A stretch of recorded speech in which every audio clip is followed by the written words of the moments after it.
Okay, तो supplier का response rate Abuzar का क्वेश्चन था, और वो जो है उसका मैंने बता दिया है कि लेस देन 8 आवर्स, यानी 8 और या 8 आवर से कम जितना भी होगा दैट इज एक्सेप्टेबल। ठीक है।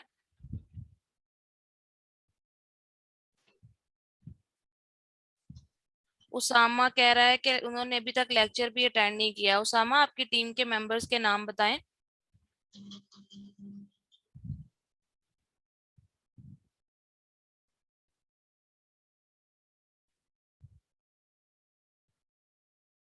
हैदर, हैदर तो इस वक्त यहाँ पर ही है ग्रुप में। और हसीब, हसीब तो अभी तक क्लास में भी नहीं आया। लेक्चर भी रिवाइज नहीं किया, बिजी होते होंगे। चलें, ये बात हम थोड़ा सा जो है, बिकॉज ये पर्सनल मैटर है, इसको हम डिस्कस कर लेते हैं आफ्टर क्लास। मुझे आप कॉल कर लीजिएगा उसामा, मैं आपसे बात कर लूंगी कि इसको हम कैसे लेके चलते हैं। ठीक है। इसके अलावा एफबीए कैलकुलेटर मैं समझाती हूँ, इसके अलावा किसी का कोई इशू तो नहीं हुआ? अभी रिवाइज भी नहीं किया होगा, इस वजह से भी आप लोगों को इतना आइडिया नहीं है। तो रिवाइज करेंगे तो इंशाल्लाह आपके सवाल जरूर निकलेंगे। चले हम जल्दी से एफबीए कैलकुलेटर रिवाइज कर देते हैं मिस शाजिया के लिए, जो कि अभी भी मुझे लगता है क्लास में मौजूद नहीं है या शायद आ गई होंगी। खैर, एफबीए कैलकुलेटर बेसिकली एक ऐसा, हाँ चीज देयर।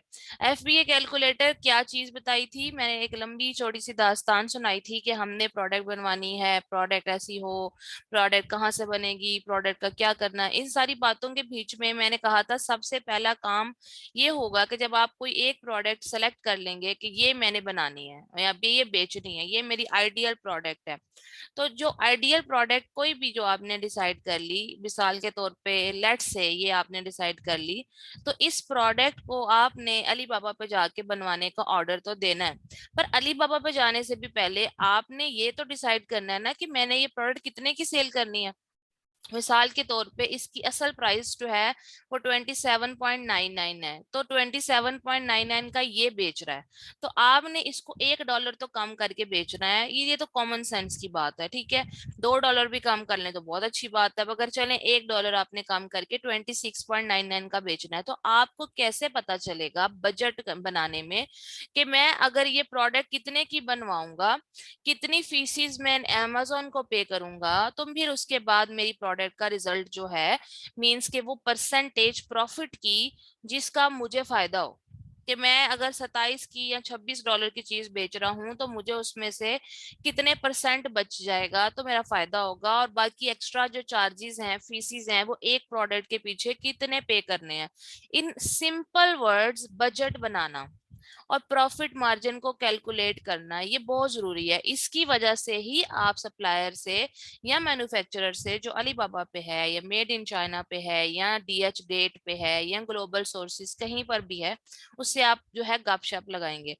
उसके लिए मैंने कहा था प्रोडक्ट सेलेक्ट करने के बाद सबसे पहले तो आपने एफबीए कैलकुलेटर पे जाना है, एफबीए कैलकुलेटर, और साथ में यूएसए लिख देना है क्योंकि हमने यूएसए के हिसाब से चीजें देखनी है। sellercentral.amazon.com profitability calculator, FBA revenue calculator, amazon seller central, ये सब एक ही नाम है, एक ही चीज के। इनको आप क्लिक करके ओपन कर लें। जब आपने ओपन कर लिया तो उसके बाद आपने,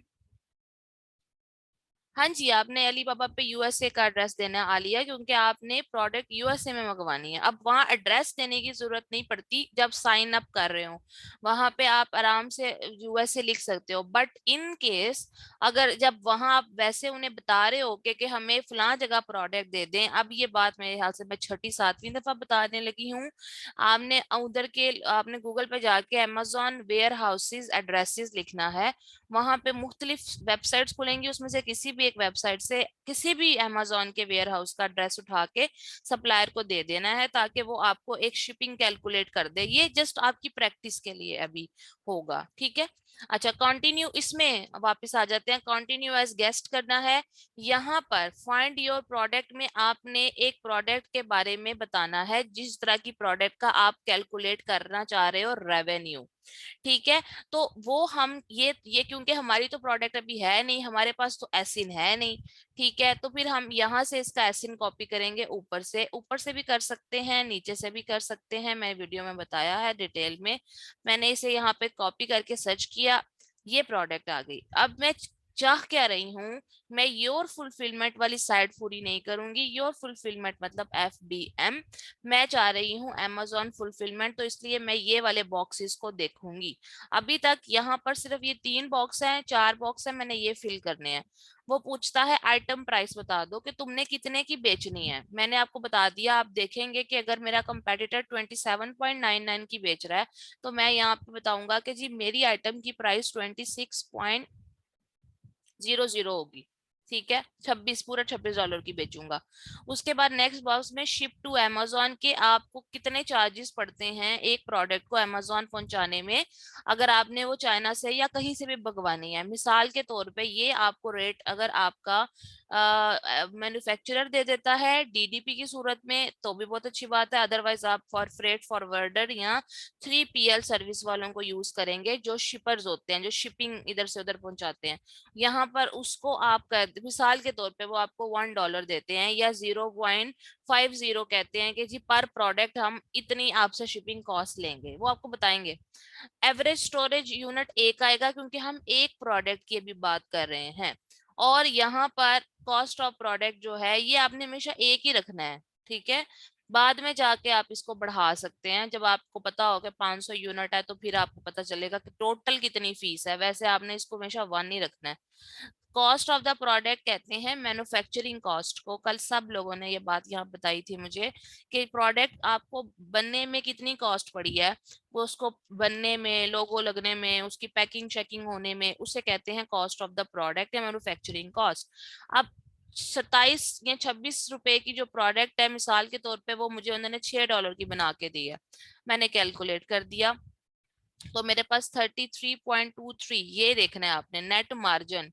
ये नेट प्रॉफिट के साथ कंफ्यूज नहीं होना, नेट मार्जिन देखना है आपने कि नेट मार्जिन क्या निकलता है। That is 33.23।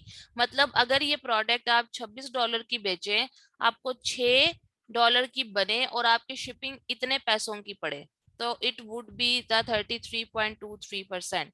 बाकी ये जो 26 सॉरी ये जो 3.90 है, 6.70 है, इसके सामने अमेजोन की सेलिंग फीस और इसके सामने फुलफिलमेंट फीस, ये दो फीसिस है, इनको ऐड करके उसने आगे कैलकुलेट किया हुआ है।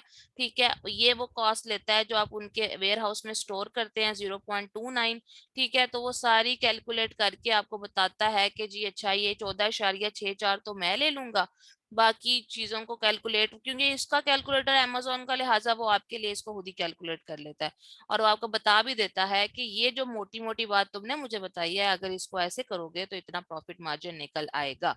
अब फायदा ये होगा जब आप जाके अली बाबा पे मैन्युफैक्चरर को कहोगी कि ये प्रोडक्ट बना दें, और वो पूछेगा अच्छा टारगेट प्राइस, टारगेट प्राइस कहते हैं जो आपके जहन में हो। मैंने कल भी बड़ी अच्छी मिसाल दी थी, लीमू, लीमू आजकल 200 रुपए किलो मिल रहे हैं, तो लिहाजा अगर मुझे कोई 350 400 के बेचेगा तो मैं उसे कहूंगी कि नहीं भैया लीमू तो 200 के बिक रहे हैं।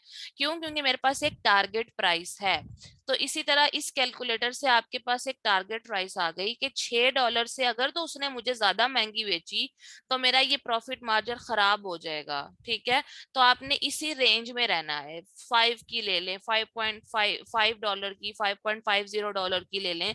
शिपिंग भी इस तरह चेंज हो जाती है। शिपिंग मिसाल के तौर पे कोई अगर आपको $1 दे रहा होगा, तो अब आप कैलकुलेट करें तो आपका प्रॉफिट मार्जिन कम हो गया है। तो लिहाजा you have the play to ground, जहां पर आप किसी से शिपिंग के ऊपर पैसे कम करा सकते हैं, प्रोडक्ट पे ऊपर पैसे कम करा सकते हैं। ठीक है Shazia, I hope you got the point. और अगर अभी भी इशू है तो उसके बाद आप एक दफा रिवाइज करोगे, आपको पुराना लेक्चर और नया लेक्चर मिला के समझ आ जाएगी। ठीक है, अच्छा कल कुछ टर्मिनोलॉजीज रह गई थी। टर्मिनोलॉजीज में एक तो आपको एसिन का पता है सबको, Amazon स्टैंडर्ड आइडेंटिफिकेशन नंबर, जो मैंने कल भी अच्छे से एक्सप्लेन किया था कि कोई भी प्रोडक्ट जब आप Amazon पे लगाते हो, Amazon उसको एक कोड दे देता है। जैसे मिसाल के तौर पे आपका अपना शनाख्ती कार्ड।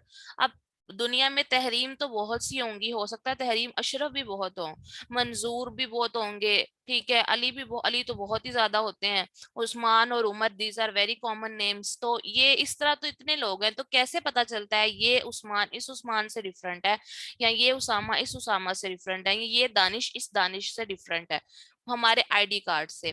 amazon के ऊपर भी इतनी मिलियंस ऑफ प्रोडक्ट्स पड़ी हुई हैं, तो amazon को कैसे पता चलेगा कि ये वाला जो स्लाइसर है ये मिस तहरीम का है, ये स्लाइसर जो है ये मिस तैयबा का है, ये स्लाइसर मिस जो है तालिहा का है, और ये जो है हसीब का है।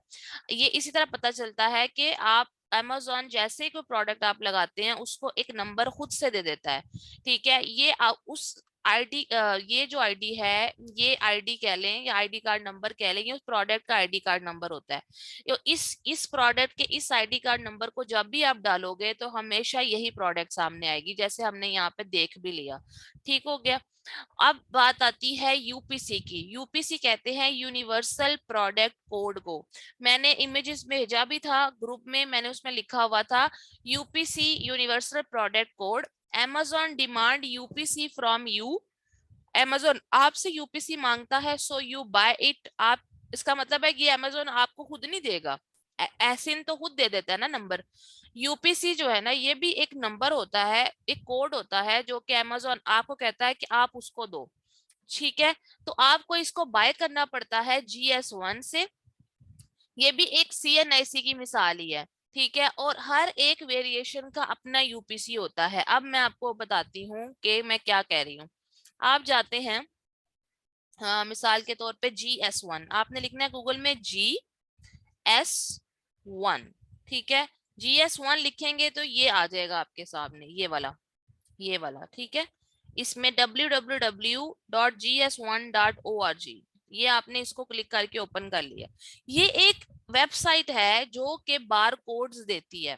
आपको पता है जब कभी भी हम लोग किसी मॉल में शॉपिंग करने जाते हैं, ठीक है, तो जो प्रोडक्ट है वो उसको स्कैन करके आपको बताता है मिस इसकी ये प्राइस है।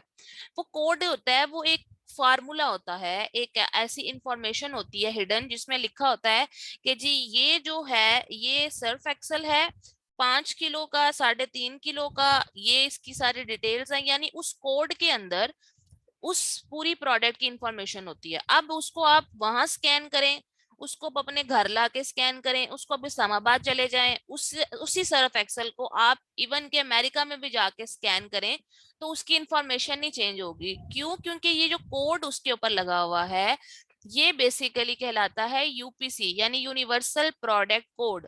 एक ऐसा कोड, एक ऐसा आईडी कार्ड, जैसे मैं तहरीम अशरफ, यहाँ भी तहरीम अशरफ हूँ, कनाडा में भी तहरीम अशरफ हूँ, यूएई में भी तहरीम अशरफ हूँ, just because my ID card number is going to represent me all over the world. तो ये हमारा आईडी कार्ड हमें कौन देता है? नादरा वाले। ठीक है, और इसी तरह हर मुल्क में रहने वालों के आईडी कार्ड्स उनके नादरा वाले देते हैं। तो ये जो प्रोडक्ट का कोड होता है, यूनिवर्सल प्रोडक्ट कोड जिसे कहते हैं, उसको GS1 ये वाली कंपनी देती है। ठीक है, ये आपको इधर आपने गेट योर बारकोड्स पे क्लिक करना है और आपको आपका बारकोड मिल जाएगा, वो आप बाय कर लेंगे। ठीक हो गया। अच्छा, उसके बाद जो है, यहाँ आपने मिसाल के तौर पे गेट योर बारकोड्स किया, तो आपके पास जो है वो ओपन आ जाएगा एक पेज। अब यहाँ देख लें, आपने बारकोड पाकिस्तान के लिए नहीं लेना, ये बात आपने हमेशा ध्यान रखनी है, क्योंकि हम अमेरिका में काम करेंगे, इसलिए हमने अपनी लोकेशन को हमेशा अमेरिका करना है। ठीक है, नो मैटर हम सॉरी अमेजोन पे हैं, हम अलीबाबा पे हैं, हम जहाँ पे भी काम कर रहे हैं, हमने हमेशा लोकेशन जो है वो चेंज करनी है। हमने अपनी लोकेशन यहाँ चेंज कर दी। ठीक है, और उसके बाद हमने उसके आगे ये करने के बाद गेट अ बारकोड को क्लिक कर दिया। ठीक है, गेट अ बारकोड को आपने जब क्लिक कर दिया तो ये आपके पास आ गया, वो कहता है get your UPC universal product code. ठीक है, फ्रॉम GS1 US। अच्छा जी, अब ये यहाँ पर एक बहुत खूबसूरत मिसाल है, मुझे ये बहुत बहुत बहुत पसंद है। वेरिएशंस में कुछ लोगों को इशू होता है, यहाँ पर इसकी मजीद अच्छी एग्जांपल है, और मैंने जो एंड पे बात लिखी है ना कि हर वेरिएशन का अपना प्रोडक्ट कोड है, वो भी यहाँ पे समझ आएगा। कि फॉर एग्जांपल अगर आपके पास एक 3 साइजेस हैं, स्मॉल, मीडियम और लार्ज, तो इसके लिए आपको कितने बार कोड्स चाहिए होंगे? मुझे सारे जवाब दें चैट बॉक्स में। अगर आपके पास एक प्रोडक्ट है, उसका स्मॉल, मीडियम और लार्ज 3 साइजेस हैं, तो आपको कितने यूपीसी चाहिए? 3। Very good. अब हर एक का, यानी कि स्मॉल का जो है वो कलर है ब्लू, मीडियम का है पिंक और लार्ज का है पर्पल। तो फिर अगर आपके पास कलर्स हैं और 3 साइजेस हैं तो कितने बारकोड्स चाहिए होंगे? 3 कलर्स और 3 बारकोड्स, तो कितने हो गए आपके पास बारकोड्स? 9। ठीक है, 6 नहीं 9 होंगे ना। 3 इंटू 3 मल्टीप्लाई, ये देखिए ये आपके सामने फॉर्मूला लिखा हुआ है, इस फॉर्मूले को आपने हमेशा लिखना है, अपने अमेजोन रजिस्टर पे भी नोट कर लें। 3 अगर साइजेस होंगे और 3 कलर्स होंगे तो ये आपस में मल्टीप्लाई होंगे। ठीक है, तो ये 9 बारकोड्स हो गए। अब वो कहता है कि अगर आपके पास 3 ही स्टाइल्स हों, 3 कलर्स के, 3 साइजेस के 3 स्टाइल्स होंगे, तो ये भी आपस में मल्टीप्लाई होंगे। 3 3 और 3, ये जमा नहीं करना, 3 इंटू 3 करना है। ठीक है, ये अगर आप बैठ के भी तसल्ली से भी करेंगे ना तो आपको समझ आ जाएगी कि ये बात क्या हो रही है। 3 साइज हो, 3 कलर हो, मतलब स्मॉल का भी ये कलर, मीडियम का भी ये कलर, लार्ज का भी ये कलर, 3 हो गए। फिर मीडियम का भी ये कलर, मीडियम का ये भी कलर, मीडियम का पर्पल कलर, ठीक है 6 हो गए। लार्ज का ये कलर, लार्ज का ये भी कलर, लार्ज का ये भी कलर, तो 9 हो गए। ऐसे होगा। फिर उसके बाद ये 9 थे ना, अब 9 इंटू इस स्टाइल में, ठीक है 9 इंटू इस स्टाइल में, 9 इंटू इस स्टाइल में, तो ये 27 हो गए। अब ये 27 इंटू दिस के पैकेज, पैकेज का मतलब क्या होता है कि मिसाल के तौर पे आपने एक एक यानी कि पैकेजिंग इस तरह से की, बॉक्स की बात कर लें, एक में एक शर्ट है, एक में एक स्टाइल की शर्ट है, एक में एक स्टाइल की शर्ट हो गई। ठीक है, तो ये आपके 81 बारकोड्स बन जाएंगे। क्यों? क्योंकि 27 जो है उसका एक बॉक्स में जाएंगे, उसके बाद 27 इंटू दूसरा बॉक्स, 27 इंटू तीसरा बॉक्स, तो 27 को अगर आप मल्टीप्लाई करेंगे तो फिर दोबारा 3 के साथ, तो इट वुड बी 81। इसमें इतना परेशान नहीं होना, ये आराम से हो जाता होता है। और अगर नहीं भी होता होता तो ये आप इसी इसी इमेज को, मैं इसकी इमेज आपको ग्रुप में भी शेयर कर देती हूँ, ये इमेज आपके पास होगी तो आपको समझ आ जाएगा कि हर, in other and simple words, हर एक वेरिएशन की अपनी अपनी बारकोड होगी। ठीक है, वो साइज में कोई भी वेरिएशन हो, वो स्टाइल में वेरिएशन हो, यानी डिक्टो कॉपी अगर एक दूसरे की कोई चीज है तो वो तो सेम प्रोडक्ट है, लेकिन अगर उसमें थोड़ा सा भी फर्क है ना, यानी ये समझ लें एक शर्ट का गला गोल है तो एक शर्ट का गला वी है, तो ये दोनों भी एक दूसरे से डिफरेंट हैं, दो डिफरेंट प्रोडक्ट्स हैं, तो दो डिफरेंट बारकोड्स होंगे। तो लिहाजा ये जब आप कैलकुलेट करेंगे तो ही आपको पता चलेगा कि how many barcodes do you need. हाँ, यूपीसी सॉरी पीएल में, क्योंकि मैं स्टार्ट में आपको 2 प्रोडक्ट्स कह रही हूँ कर लें, 3 वेरिएशंस कर लें, तो वो फिर आपके पास बड़ी हद 3, आपको 3 की ही जरूरत पड़ेगी। ये जो एक बॉक्स सा बना हुआ है ना इसी पेज पे, यहाँ पर इसके रेट लिखे हुए हैं कि अगर आप 10 बारकोड उठाते हैं ना तो उसमें आपको 50 रुपए की एनुअल फीस है, इनिशियल फीस 250 रुपए की पड़ती है। यानी इन अदर वर्ड्स आपको एक बारकोड जो है ना वो $10 का पड़ता है। क्योंकि ये $10 की बात कर रहे हैं ना, तो इस वजह से ये ज्यादा हो रहा है। तो अगर आप एक लेते हैं तो वो $10 का पड़ता है, फिर वो रीन्यू होता है। आप गेट अ जीटीएन पे क्लिक करेंगे तो उसके बाद वो मतलब आपको आराम से जो है ना वो आपसे आपका कार्ड मांगेगा, जो भी आपने देना है, कार्ड वगैरह की डिटेल्स आप देंगे। और सॉरी $30 का पड़ेगा, क्योंकि वो फीस भी डलती है सारी, बीच में इनिशियल फीस भी ऐड होगी।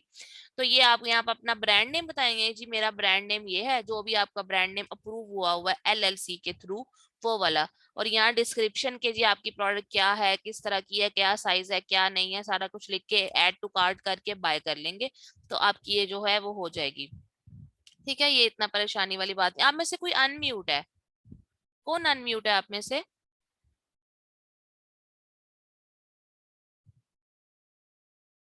आप में से कोई अनम्यूट है मुझे लग रहा है। अच्छा, सही है, इतनी बात समझ आ गई कि यूपीसी क्या होता है और यूपीसी को कहाँ से बाय करते हैं, और जो स्टेप्स मैंने बताए हैं ये इतने ही स्टेप्स हैं, ये कोई बहुत मुश्किल काम नहीं है। क्लियर हो गया सबको? कोई कंफ्यूजन है तो भी पूछ सकते हैं आप लोग। अच्छा जी, अब आ जाते हैं हम के, एक मैंने टर्मिनोलॉजी एसिन बता दी, एक मैंने आपको बता दी यूपीसी, एक और टर्मिनोलॉजी होती है। ठीक है, उस टर्मिनोलॉजी का जो नाम है वो है FNSKU। FNSKU क्या चीज है? FNSKU जो है इसका मतलब होता है, मैंने इसकी भी पिक्चर भेजी हुई है ग्रुप में, fulfilment network stock keeping unit, fulfilment network stock keeping unit. अब आपको इसके नाम से पता चल जाएगा। स्टॉक, स्टॉक आपका पता है क्या होते हैं? प्रोडक्ट का स्टॉक पड़ा हुआ है, कितना स्टॉक बच गया है, ये दुकानदार अक्सर ये टर्मिनोलॉजी यूज करते हैं। ठीक है, कितना स्टॉक पड़ा हुआ है, कितना स्टॉक रह गया, कितना स्टॉक मंगवाना है। ठीक है, और कीपिंग, स्टॉक कीपिंग मतलब स्टॉक को रखने वाला यूनिट। ठीक हो गया। अब ये क्या, सॉरी ये क्या चीज है देखें। एक तो बात हो गई कि आपने, जब आप में से अनम्यूट है जो भी, प्लीज खुद को म्यूट कर ले, या आप में से कोई देख के मुझे बताए कि कौन मुहतरम अनम्यूट है। अच्छा जी, तो FNSKU जो है, अब क्या होता है कि एक बारकोड है, उसको तो यूपीसी कह दिया, वो तो आपकी प्रोडक्ट दुनिया में कहीं भी चली जाएगी ना, तो उसकी शनाख्त उस बारकोड से हो जाएगी। अब बात आ जाती है, अमेजोन ने अपने पास जो इन्वेंट्री रखनी है, ठीक है, उसके लिए भी तो उसको कोई आइडेंटिफिकेशन चाहिए ना। या अमेजोन ने भी तो अपना नेटवर्क रखना है कि भाई मेरे पास कोई प्रोडक्ट आ रही है, मिसाल के तौर पे आप चाइना से भिजवाएं, तो आपने उनको बताना तो है। ठीक है, फैसल आप अनम्यूट है, तो आप में से जिस किसी ने भी जो है, नहीं वो म्यूट है, मेरे पास तो वो म्यूट आ रहे हैं। अच्छा जी, तो आपके पास आपने इन्वेंट्री भिजवाई, सपोज करें पाकिस्तान से या चाइना से या दुनिया के किसी भी मुल्क से, अमेरिका में अपनी इन्वेंट्री, अपनी प्रोडक्ट्स को भिजवाया। अब amazon को कैसे पता चलेगा कि ये प्रोडक्ट जो है ये मिस तहरीम की तरफ से आई है? ठीक है, हो सकता है कि मेरी प्रोडक्ट जो है वो नाइफ होल्डर हो, एक तरफ से जो है वो आप शाजिया ने भी जो है वो नाइफ होल्डर भेज दी है, तीसरी तरफ से जी अल्लाह आपका भला करे कि कोई और मिस्टर है, मिसाल के तौर पे मिस्टर अबूजर ने भी नाइफ होल्डर भेज दिए। जाहिर है हजारों लोग नाइफ होल्डर बेच रहे हैं, तो हम तीन लोगों ने भी भेज दिए। अब amazon ने भी तो कोई हिसाब किताब रखना है ना अपने पास, कि इसकी इन्वेंटरी जो आ रही है वो किसकी आ रही है। उसके लिए amazon ने एक सिस्टम इंट्रोड्यूस कराया हुआ है, उसे कहते हैं FNSKU। ठीक है, इट मींस के, मैंने उसमें नीचे लिखा हुआ है, वाइल क्रिएटिंग शिपमेंट प्लान, जब आपने अपना शिपमेंट प्लान क्रिएट कर रहे होते हैं सेलर सेंट्रल में, तो आपने FNSKU लेबल्स होते हैं, वो अमेजोन ने सेलर सेंट्रल में ही आपको दिए होते हैं। वो आप वहां पे क्लिक करते हैं प्रिंट, ठीक है, तो वो वहां से प्रिंट हो जाते हैं और उनको आप पेस्ट कर देते हैं अपनी प्रोडक्ट के ऊपर, अपनी इन्वेंट्री के ऊपर। ठीक है, इससे ये पता चलता है कि ये प्रोडक्ट आपके ब्रांड की प्रॉपर्टी है। और अमेजोन को दरवाजे पे जैसे ही आपकी वो आती है, अमेजोन देखता है, अच्छा वो स्कैन करता है, ये वाला जो है लेबल लगा हुआ है, अच्छा अच्छा ये मिस तहरीम की ये इसको भाई फलां जगह पे रख दें। ठीक है, ये मिस्टर अबू सर की आई है, उसने FNSKU को स्कैन करना है। बात समझ रहे हैं? यूपीसी तो आपकी हर प्रोडक्ट के ऊपर लगा होता है ना, FNSKU जो होता है ये आपकी प्रोडक्ट के ऊपर, आपके बॉक्सेस के ऊपर लगा होता है। तो उससे अमेजोन को ये पता चलता है कि ये आपकी प्रॉपर्टी है, ये आपकी इन्वेंट्री आपके ब्रांड की प्रॉपर्टी है। ठीक हो गया। अच्छा जी, उसके बाद जो है अब क्या था, ये हो गया कंप्लीट। ये वाली बात समझ आ गई? FNSKU क्या होता है, यूपीसी क्या होता है, और आपके एक दफा रिवाइज करेंगे ना आपको समझ आ जाएगा, राइट? पर अभी आपको कोई कंफ्यूजन सो फार तो नहीं है ना? मुझे जल्दी से बताएं। अच्छा जी, इसके बाद मैंने आपको कल तो सारी बात समझा दी थी, टेल गेट वाली, EXW FOB DDP वाली। ठीक है, और मैंने आपको वो भी बता दिया था कि अगर आपको कोई फ्रेट फॉरवर्डर रखना पड़ता है तो आपको सोर्सिंग चीप पड़ जाती है। अच्छा, अब एक और मैंने आपको पिक्चर शेयर की हुई है, उस पिक्चर में मैंने लिखा है इन्वेंट्री प्लान्स। इन्वेंट्री के प्लान्स बनाने पड़ते हैं। देखिए, अब कोई प्रोडक्ट है वो चाइना से उड़ के रातों रातों अमेरिका नहीं पहुंच जाती ना, अमेरिका इज फॉर अवे, तो इट टेक्स टाइम। अब जब आप उनसे प्राइसेस ले रहे होंगे ना, तो वो आपसे पूछेंगे कि आपने स्टैंडर्ड करवानी है, एक्सपीडी करानी है, मतलब कि आपने इन्वेंट्री को जल्दी मंगवाना है या टाइम से। तो जाहिर है हम पैसे बचाते हैं, हम कहते हैं हाँ भाई जितना टाइम लगता है उतना ही लगाओ। तो बाज लोग आपको 20 दिन में, बाज आपको 35 दिन का, बाज आपको 40 दिन, बाज आपको 45 दिन दे देते हैं, क्योंकि चाइना भी बहुत बड़ा है। किस पोर्ट से, किस बहरी जहाज के अड्डे से जहाज निकलेगा, वो भी डिपेंड करता है कि कितना टाइम लगता है। प्लस कंपनीज का हिसाब होता है, कुछ का माल बहुत बिकता है तो वो जल्दी जल्दी भी चला जाता है, कुछ के माल में टाइम निकलता है तो उन्होंने रखे होते हैं दिन, कि नहीं जी 25 दिन बाद ही हमने माल निकालना है। तो मैंने उस इमेज में, उस तस्वीर में जो ग्रुप में भेजी है, लिखा था इन्वेंट्री प्लान करना होता है, इन्वेंट्री प्लान, जिसमें आपने जहन में रखना होता है कि आपका जो प्रोडक्शन टाइम है मैन्युफैक्चरर का वो क्या है, ये आपने पूछना है कि मेरी इन्वेंट्री कितने दिन में रेडी हो जाएगी। वो आपको कहता है मिसाल के तौर पे 20 दिन में, 30 दिन में, 25 दिन में, 15 दिन में, आपने वो दिन लिख लेने हैं। उसके बाद आपने आपसे उससे पूछना है कि ये जो इन्वेंट्री तुम बना दोगे ये कितनी देर में फला जगह पहुंच जाएगी। वो आपसे पूछेगा फलां जगह का एड्रेस, तो वो मैंने आपको बताया गूगल से ढूंढ लें। उसके बाद आप अभी प्रैक्टिस कर रहे हैं ना, अदरवाइज आपको पता होगा एड्रेस क्या है, तो आपने उसको बता दिया, वो आपको बताता है कि जी अगर आप जहाज से मंगाओगे एरोप्लेन से तो इतने दिन में पहुंच जाएगी, बहरी जहाज से मिसाल के तौर पे वो आपको देता है 35 दिन। आपने काउंट कर लिए जी 20 दिन मिसाल के तौर पे बनने में लगेंगे, आगे 35 दिन आगे लगेंगे, तो कितने दिन हो गए? 20 दिन मैन्युफैक्चरिंग होने में और 35 दिन आपके अमेरिका तक प्रोडक्ट पहुंचने में लगे, तो टोटल कितने दिन लगे? एवरीवन आंसर मी इन chat. Very good very good, 55 दिन। अब ये 55 दिन जरा महीनों पे डिवाइड करें, कितने महीने लग गए? हाउ मैनी मंथ्स और नंबर ऑफ डेज टू 55 है, सॉरी हाउ मैनी मंथ्स, अगर हम मंथ में इसको जरा कन्वर्ट करने की कोशिश करें।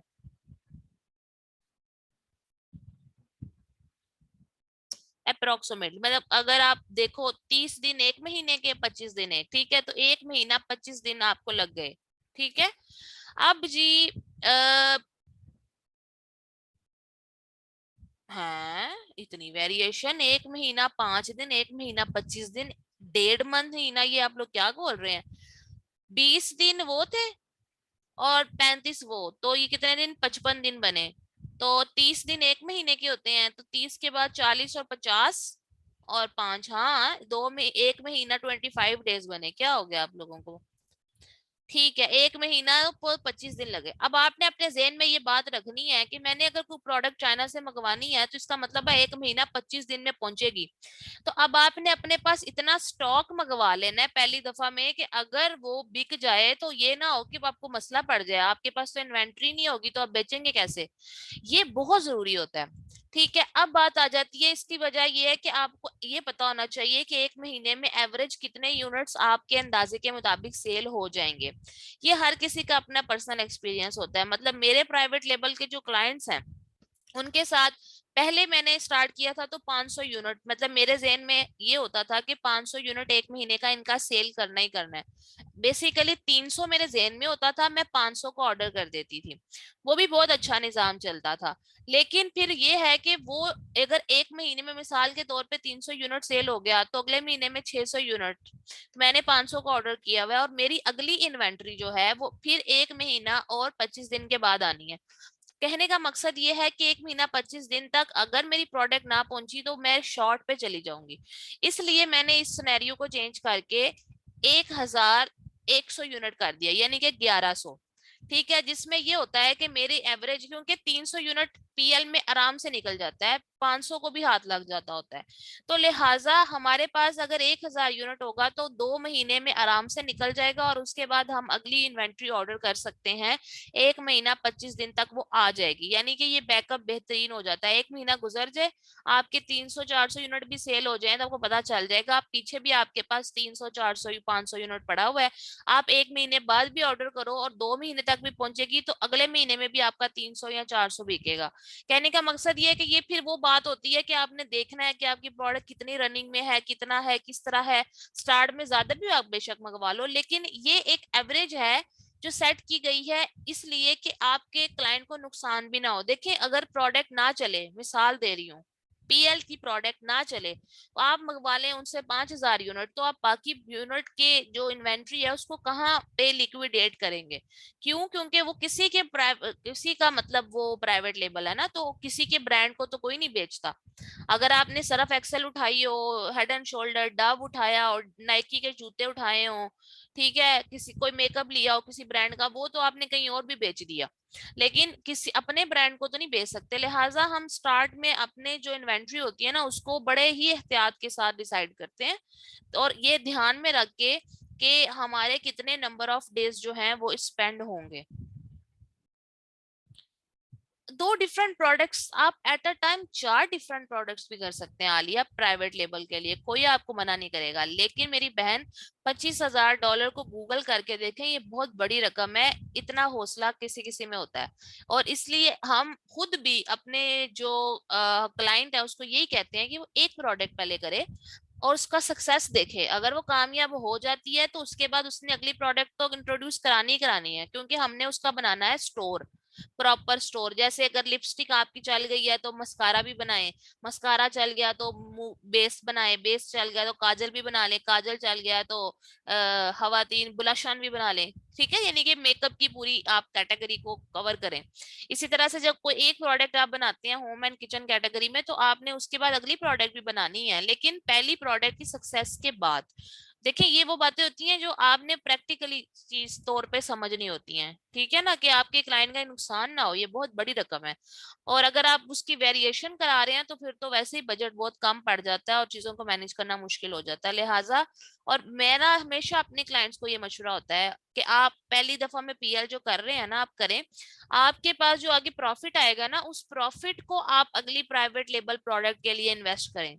कभी भी आप अपनी फिर से मतलब अपनी कमाई को मत लगवारा लगाएं। पहले अगर आपने अपनी कमाई लगा दी है प्राइवेट लेबल में, अब आप अपना प्रॉफिट लगाएं। मींस के जो आप कमा रहे हैं उसमें से अब आप बचाकर तो आप अगली पीएल इंट्रोड्यूस कराएं। ठीक है, तो इस तरह की बातें होती हैं, ये आपको अपने क्लाइंट्स के साथ करनी चाहिए, क्योंकि आपका क्लाइंट आपको पैसे तो दे देता है, तो इसलिए वजह से आपने उसके साथ ईमानदारी से चलना होता है। ठीक है, ये बात भी क्लियर होगी इन्वेंट्री प्लान वाली। अब आ जाता है एक और चीज होती है, ठीक है, उसको कहते हैं बिल ऑफ लैडिंग। ठीक है, बिल ऑफ लैडिंग मैं आपको यहाँ गूगल पे दिखाती हूँ, क्योंकि इसके डिफरेंट फॉर्मेट्स होते हैं, इस वजह से जो है ना मैं आपको कोई एक फॉर्मेट नहीं बता सकती। बिल ऑफ लैडिंग, ठीक है, या BOLF भी कहते हैं इसको। ठीक है, बिल ऑफ लैडिंग फॉर्म, इसके डिफरेंट टेम्पलेट्स होते हैं। मैं आपको इसका जो है कोई एक टेम्पलेट खोल के दिखा देती हूँ। मिसाल के तौर पे ये है, ठीक है, ये यहाँ पे बहुत छोटा छोटा सा आ रहा है, आप लोगों ने जो है ना इसको खुद गूगल करना है तो आपको ये क्लियर होगा। मैं सिर्फ आपको एक इशारा देने लगी हूँ कि ये बिल ऑफ एक लैडिंग होता है। इसमें बेसिकली बात ये होती है, ठीक है, कि आपके पास ये एक कॉन्ट्रैक्ट होता है जो कि एक कैरियर और एक शिपर के बीच में होता है। ठीक है, शिपर और कैरियर का मतलब क्या है? कैरियर वो बंदा जो कैरी करेगा, रिसीव करेगा, लेगा। शिपर वो बंदा होता है जो कि भिजवा रहा होता है। तो भिजवाने वाले और लेने वाले के बीच में एक बिल ऑफ लैडिंग फॉर्म होता है, BOLF या BOL कहते हैं इसको। ये साइन होता है समटाइम्स जब आपने अपनी इन्वेंट्री को जो है वो भिजवाना हो किसी एक जगह से किसी दूसरी जगह पे। ठीक है, BOL या बिल ऑफ लैडिंग फॉर्म एक कॉन्ट्रैक्ट होता है शिपर और कैरियर में। जब आप इसे ओपन करेंगे ना तो ये यहाँ पे आ रहा है कि कैरियर और ये शिपर। ठीक है, शिपर और कैरियर ये दो चीजें हैं। इसके अंदर कुछ चीजें चाहिए होती हैं अगर ये फॉर्म आपको फिल करना पड़ गया, अदरवाइज तो ये आपको फिल करने की जरूरत नहीं पड़ती। क्यों? क्योंकि जो आपका जो भेज रहा होता है ना इन्वेंट्री, यानी कि अगर आपका अली बाबा पे सप्लायर आपको ये इन्वेंट्री भेज रहा है, तो उसने इसको अपने और उसके बाद जो उसने शिपर रखा हुआ है आगे, यानी कि कैरियर रखा हुआ है, यानी कि जो शिपिंग कंपनी है, ये उन दोनों के बीच में साइन हो जाता है। क्योंकि आपने उसे कहा DDP प्राइस दे दो, आपने इस तरह के किसी रोले में नहीं पड़ना। लेकिन अगर ऐसा नहीं होता, ठीक है, या अगर ये वो आपस में भी करते हैं तो उसके बावजूद ये वो आपको इसकी तस्वीर भेज देते हैं, इसकी रसीद भेज देते हैं कि जी ये सारी डिटेल्स के साथ मैंने ये बिल बना दिया हुआ है, आपने जो है ना इसको देख लेना है कि आपकी प्रोडक्ट पहुंच गई है।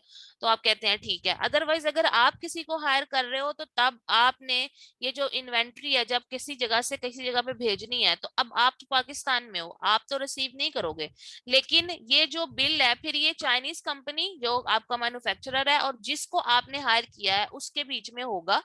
और लेकिन आप बीच में इस तरह से होगे कि आप इन दोनों के बीच में मामला जो होंगे उनको देखोगे कि क्या प्रॉपर तरीके से साइन हो गया, ताकि आपकी इन्वेंट्री सेफली पहुंच जाए। बात समझ आ रही है? इतना कॉम्प्लिकेटेड नहीं है। मैं ये सिर्फ कहना चाह रही हूँ कि जब आपने कोई प्रोडक्ट कहीं से उठवा के कहीं पे भिजवानी होती है ना, तो जहां से उठवानी है वो आपका शिपर होगा और जहां पे भिजवानी है वो आपका कैरियर होगा जिसने रिसीव करनी है। और क्योंकि अब आप पाकिस्तान में है तो लिहाजा आपको एक शिपर की भी जरूरत होती है और एक कैरियर की भी जरूरत होती है। इन केस ऑफ डीडीपी आपका शिपर और कैरियर का सारा मसला आपका मैन्युफैक्चरर देखता है, और अगर आप कोई थर्ड पार्टी रख रहे हैं या किसी और बंदे को हायर कर रहे हैं कि वो आपकी प्रोडक्ट को चाइना की कंपनी से अमेरिका तक लेकर जाए, तो फिर वो बेसिकली आपका कैरियर होगा। फिर कॉन्ट्रैक्ट आपके कैरियर यानी आपके और आपके कैरियर की तरफ से चाइनीज कंपनी के बीच में होगा। समझ आ गई बात? तो इस तरह का वो एक बेसिकली सिस्टम होता है। अभी इस फॉर्म की भी मैं आपको एक लिंक शेयर कर दूंगी ताकि आप इसको देख लो। मैं लिंक शेयर कर दूंगी ताकि आप जो है ना वो इसको ओपन करके देख लें, या अगर आप गूगल पे भी जाएंगे ना तो आपको ये मिल जाएंगे। काफी टाइप्स के हैं, इसमें से जो सबसे ज्यादा अच्छा और सूटेबल रहता है ना वो ये दो टाइप्स हैं, या ये जो मैंने खोला हुआ है ये है, ये सिंपल सा है। अच्छा चले मैं इसमें बता देती हूँ, मैंने पिक्चर भी भेजी हुई है। मैंने लिखा था what is BOL, bill of landing. Contract और शिपर के बीच में कॉन्ट्रैक्ट होता है। मैंने लिखा था ओरिजिन ऑफ फ्रेट आपने बताना होता है। ओरिजिन ऑफ फ्रेट का मतलब है कि कहाँ से भिजवाना है, ठीक है। मिसाल के तौर पे चाइना से है, उसकी कौन सी स्टेट से है, उनकी कंपनी की लोकेशन क्या है, वो सारी चीज को ओरिजिन ऑफ फ्रेट कहेंगे। फ्रेट कहते हैं आपकी जो प्रोडक्ट्स हैं या इन्वेंट्री है, ठीक है। उसके बाद मैंने लिखा था डेस्टिनेशन ऑफ प्रोडक्ट्स और फ्रेट, मतलब कि ये जानी कहाँ है, अमेरिका की टेक्सास स्टेट के 123 वुडवर्ड स्ट्रीट फला फला जो भी उनका एड्रेस होगा मिसाल के तौर पे, वो आपकी डेस्टिनेशन है। अमेरिका का वेयर हाउस, ओरिजिन आपका सपोज करें चाइना है तो चाइना में जो जगह है। What is product and number of products, इसमें आपने बताना है कि जी प्रोडक्ट क्या है। मिसाल के तौर पे प्रोडक्ट जो है वो आपकी वही किचन होल्डर है, और आपकी प्रोडक्ट कितनी है। मिसाल के तौर पे आपने बता दिया 1 बॉक्स है और 1 केस है, 1 बॉक्स है उसके अंदर 30 यूनिट्स हैं, और बॉक्स जो है केस जो है उसकी डायमेंशन ये हैं, यानी कि मिसाल के तौर पे 52 × 52 × 52 इंचेस का बॉक्स है, ठीक है। और ये 2 कार्टन है इस साइज के, और इन दोनों कार्टन का जो वेट है वो 1200 LB है। मैंने ये बात आपको लिखी है, ये आपको कंपनी वाले खुद बताएंगे ना, जो मैन्युफैक्चरर है। जब वो आपकी प्रोडक्ट बना के पैक करेगा तो वो आपको उस बॉक्स की डायमेंशंस बताएगा कि जी आपके 2 केस बनाए हैं, उन 2 केसेस के ये साइज हैं, और ये 2 केसेस हैं, ये 2 कार्टून हैं, और इनका वजन इतना है। क्योंकि आपको पता है ना वजन और साइज के ऊपर हमारा जो शिपिंग फीस होती है वो कम या ज्यादा होती है। ये मिसाल मैंने पहले भी दी है, अगर आप कपड़े भेजेंगे तो TCS वाले कम पैसे लेते हैं। अगर आपने यही सिलाई मशीन कहीं भिजवानी होगी तो TCS वाले बहुत पैसे ले लेंगे, जस्ट बिकॉज कि चीज का वजन और साइज पे ही आपकी शिपिंग सारी की सारी मैटर करती है। अच्छा उसके बाद ये हो गया प्रीपेड। प्रीपेड में यहाँ पर करके यहाँ लिखा होता है कि टर्म्स क्या है। टर्म्स मतलब प्रीपेड और कलेक्ट। आपको ये प्रीपेड का कॉन्सेप्ट पता है, जब हम मोबाइल फोन में बिल डलवाते हैं तो प्रीपेड या पोस्ट पेड होता है, यानी कि पहले पे करें या पोस्ट पेड करें या बाद में, यानी सारा महीना मोबाइल इस्तेमाल किया और एंड पे जो बिल बना उसको पे कर दिया, या प्रीपेड कर लें यानी पहले बिल भरें मोबाइल का फिर बाकी काम करें। तो ये प्रीपेड का मतलब है कि शिपर जो है ना उसने पैसे पे किए हैं, ठीक है। शिपर मतलब आपको पता है ना भेजने वाला, जिसने भेजी है इन्वेंट्री, अगर उसने पैसे पे कर दिए ना इस पूरी शिपिंग के तो ये प्रीपेड पे क्लिक होगा यहाँ पर, ठीक है। और अगर कलेक्ट है तो मतलब कि रिसीवर को जब रिसीव हो जाएंगे तो वो पैसे देगा। जैसे कैश ऑन डिलीवरी होता है कि जब कोई चीज मुझे दराज से आती है और मैं रिसीव करके पैसे देती हूँ तो बेसिकली मैं कलेक्ट कर रही हूँ। अगर तो मुझे किसी और ने भिजवाया, सॉरी मैं डिस्कनेक्ट हो गई थी, मेरा मोबाइल से डाटा कनेक्टेड है और डाटा से जो है ना वो पे कॉल आने लगी थी फोन पे।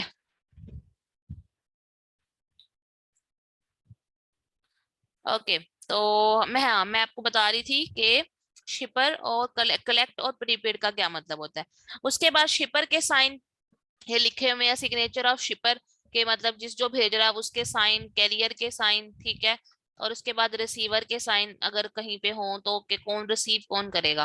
कैरियर वो होगा जो कि भेजेगा बेसिकली, या फिर कैरियर ही जो है वो रिसीवर भी हो सकता है।